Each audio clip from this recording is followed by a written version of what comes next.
chopper.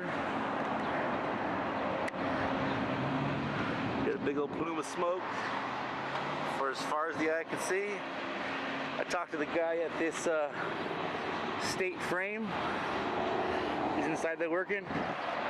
He said it's a old cars. I think it's pallets or tires or something, but yeah. I'm standing right underneath the fire, flame, clouds. Pretty awesome, I think. Now I'm out of here.